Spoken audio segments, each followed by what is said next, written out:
Bien, donc, je dis beaucoup donc dans mes vidéos, j'ai remarqué, mais bon, c'est pas grave. L'étude, donc, maintenant, générale, donc, de ces fonctions du second degré, dont les courbes représentatives vont être des paraboles. Alors, moins de conditions suspensives que pour les fonctions homographiques à être ce qu'elles sont. Ici, la seule condition qu'il faut bien vérifier, c'est que a est différent de 0. Parce que si jamais a est égal à 0, eh bien on retombe donc avec une fonction affine. Voilà. Bien. Alors, on va d'abord démontrer quelque chose de très important qui va après. J'ai choisi d'aborder donc cette problématique de cette façon-là. On va démontrer d'une façon systématique que la droite d'équation x égale moins b sur 2a est axe de symétrie pour la courbe représentative de cette fonction. Comme ça, une fois qu'on aura démontré ça, eh bien on va s'appuyer sur cette propriété de symétrie pour faire le travail qui va suivre. Alors, petit premier point, parce que je ne vais pas faire des sous-paragraphes. Donc, montrons que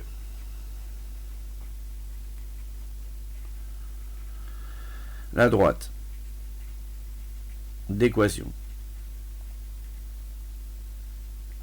x est égale à moins b sur 2a est axe de symétrie pour la courbe représentative donc de ces fonctions du second degré. Alors on voit tout de suite la nécessité absolue d'avoir notre a différent de 0. C'est quand même un avantage certain d'avoir ce genre de lecture. Ça vous rappelle effectivement de faire bien attention à ce que les conditions donc soient bien mises en place avant de commencer. Alors, ça ne change pas, hein, on va calculer donc f de moins b sur 2a moins x, et on le comparera à f de moins b sur 2a plus x, c'est-à-dire qu'évidemment on va s'écarter à gauche et à droite, et ensuite donc on regardera si on est arrivé donc avec la même image, ce qui prouvera effectivement la présence donc de notre axe de symétrie. Donc quelle est donc l'image de moins b sur 2a moins x? Eh bien il suffit de remplacer avec juste un petit peu de patience.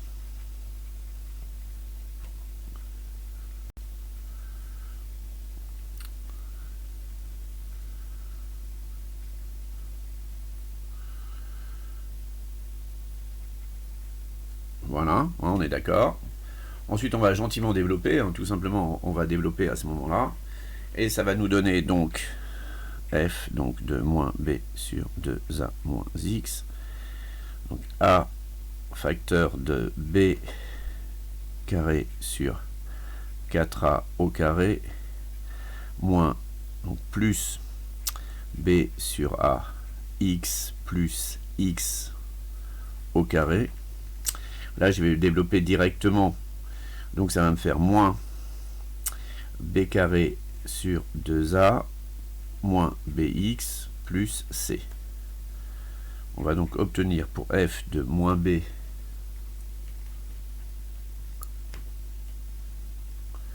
alors moins b sur 2a moins x. On va obtenir donc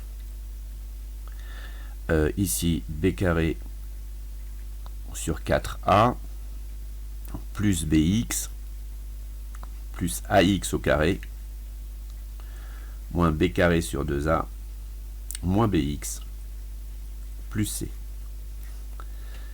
Les deux bx se simplifient. On pourrait mettre ça au même dénominateur si on voulait, pour faire propre. Donc là, ça ferait moins 2b carré, donc ça fait en fait moins b carré sur 4a plus c plus ax au carré. Voilà le résultat de f de moins b sur 2a moins x.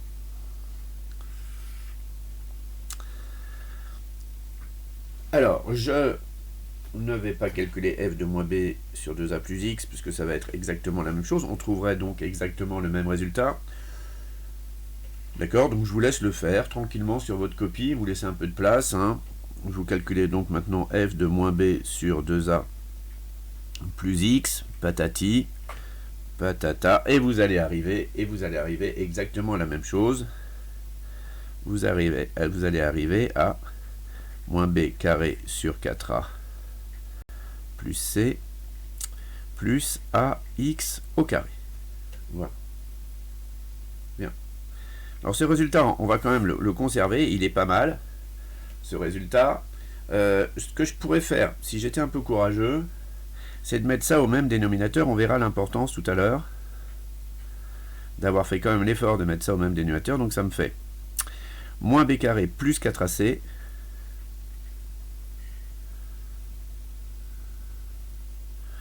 ça fait moins b carré, le moins il est juste là, hein, plus 4ac sur 4a. Voilà.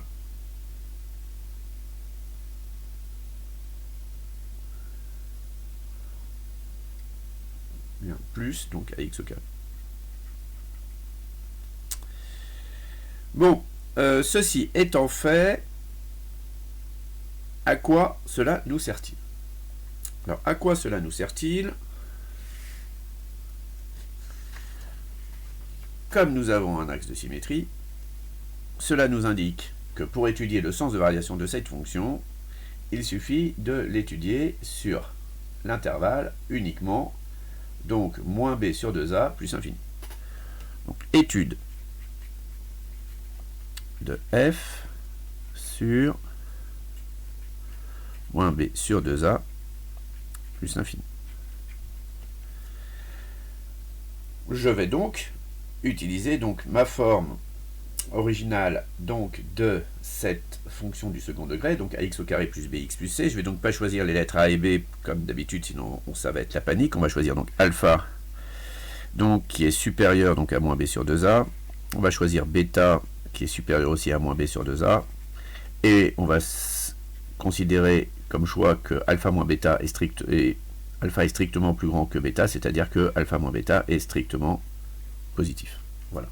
Et nous allons comparer leurs images, c'est-à-dire que, comme je ne le répéterai jamais suffisamment, nous allons donc étudier le signe de f de alpha moins f de bêta. Ça va très bien se passer, petite factorisation tout cool. Il ne faut pas être stressé dans l'étude du sens de variation à partir du moment où vous savez que, quelle que soit la fonction, le alpha moins bêta apparaîtra à un moment en facteur, donc on va œuvrer pour le faire véritablement apparaître. Donc ça va faire a alpha carré plus b alpha plus c moins a bêta carré moins donc b bêta moins c, donc les deux constantes s'en vont. Je vais donc mettre ici le a en facteur, donc ça va me faire a facteur de alpha carré moins bêta carré plus b facteur donc de alpha moins bêta, ce qui va me faire donc alpha moins bêta facteur de a alpha plus a bêta. Évidemment, hein, là j'ai fait alpha moins bêta facteur de alpha plus bêta, donc je développe avec le alpha plus bêta plus b. Et voilà, donc ainsi que je l'annonçais, vous voyez, il n'y a jamais tellement de difficultés. On verra ça dans les paragraphes d'après, on étudiera des fonctions un petit peu plus spécifiques, en tout cas plus des fonctions de référence. Excusez-moi. Et on verra que ça va se passer très très bien également avec ce type de manipulation. Maintenant, regardons le signe de ce résultat. Alors, qu'est-ce que j'ai ici? Ici, j'ai alpha moins bêta qui est strictement positif. Et ici, j'ai a alpha plus a bêta plus b. Alors, ce que je peux faire ici, donc on va étudier le signe de ça. Ça, on sait que c'est positif. Donc on utilise le signe de ça. Donc on va faire a facteur de alpha plus bêta plus b sur a. D'accord? Nous, donc étudions le signe de cette expression. Voilà. Donc je vais mettre A en facteur. Ça va me faire A facteur de alpha plus bêta plus B sur A. Avec mon A est différent de 0, donc j'ai pas de stress. Je sais maintenant que alpha, il est supérieur à moins B sur 2A. Bêta, il est supérieur à moins B sur 2A. Donc si je fais alpha plus bêta, ça va être supérieur à moins B sur A. D'accord?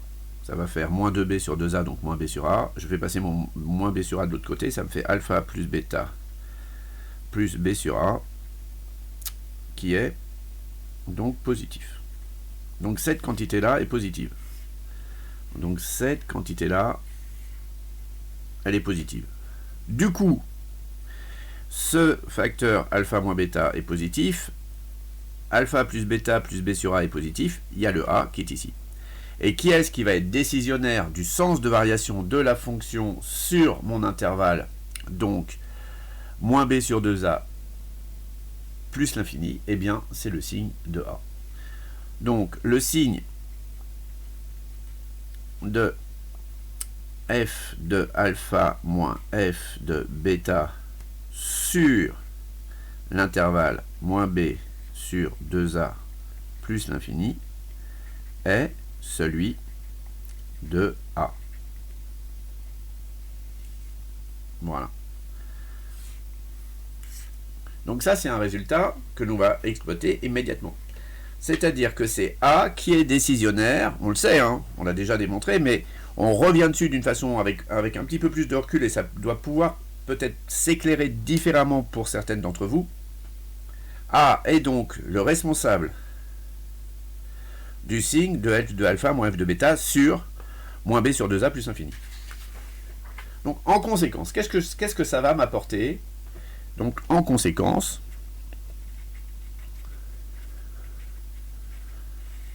alors deux possibilités. Soit A est strictement négatif.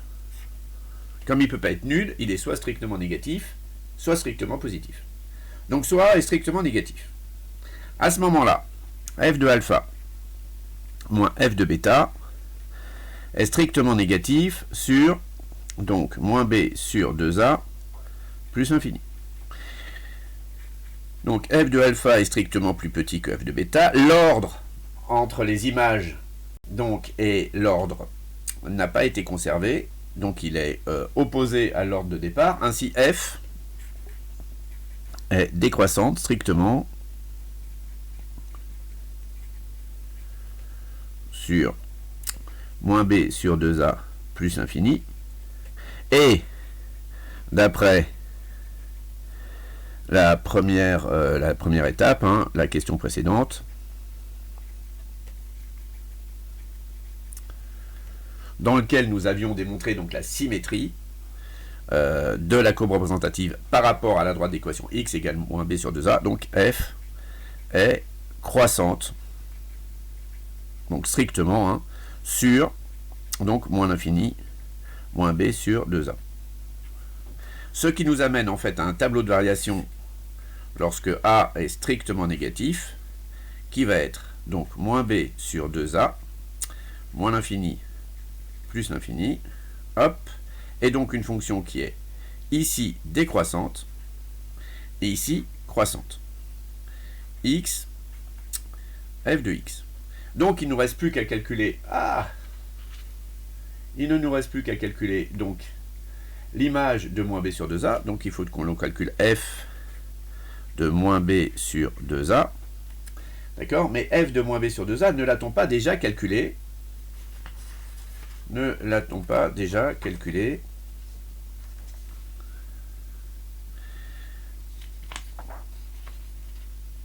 Ne l'a-t-on pas déjà calculé ici? D'accord?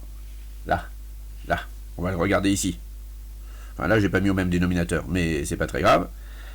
Ça revient f de moins b sur 2a moins x. Je n'aurai qu'à remplacer ici x par 0 pour avoir le résultat de f de moins b sur 2a. Je ne vais pas refaire le calcul. Et je vais trouver que ça fait donc moins b carré plus 4ac sur 4a.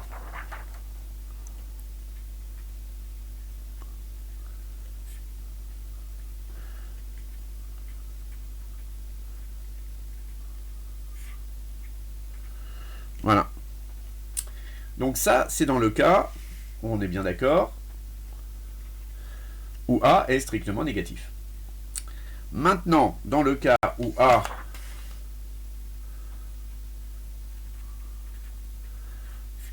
est strictement positif, eh bien f de alpha sera supérieur strictement à f de bêta, et du coup f sera croissante strictement, donc sur notre intervalle moins b sur 2a plus l'infini, et décroissante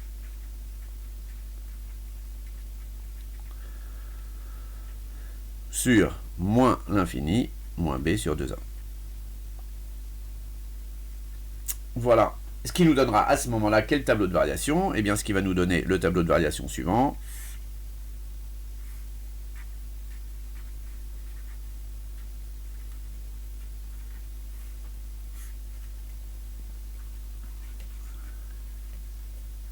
Voilà, et f de moins b sur 2a aura pas changé, ça sera toujours moins b carré plus 4ac sur donc 4a. Voilà.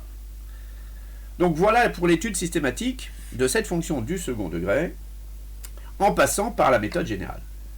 Donc là, je n'ai pas utilisé une transformation de l'écriture de f. Et c'est ce que vous allez faire donc pour lundi. On va retrouver donc exactement ce qu'on vient de faire là, non pas en passant, en considérant que la fonction f est une fonction quelconque et en la traitant et en traitant son étude de fonction comme une fonction quelconque, mais en transformant d'abord l'écriture de f et ensuite en utilisant cette transformation d'écriture pour revenir exactement au même résultat. Donc, ce que vous allez faire pour lundi, donc étude de f, d'accord, on va réétudier f, étude de f, donc après avoir déterminé, alors je vais mettre alpha et bêta, ça va vous perturber, mais ils n'ont rien à voir avec ceux d'avant. Après avoir déterminé alpha et bêta tel que donc f de x qui s'écrit ax au carré plus bx plus c ce soit écrit sous la forme a facteur de x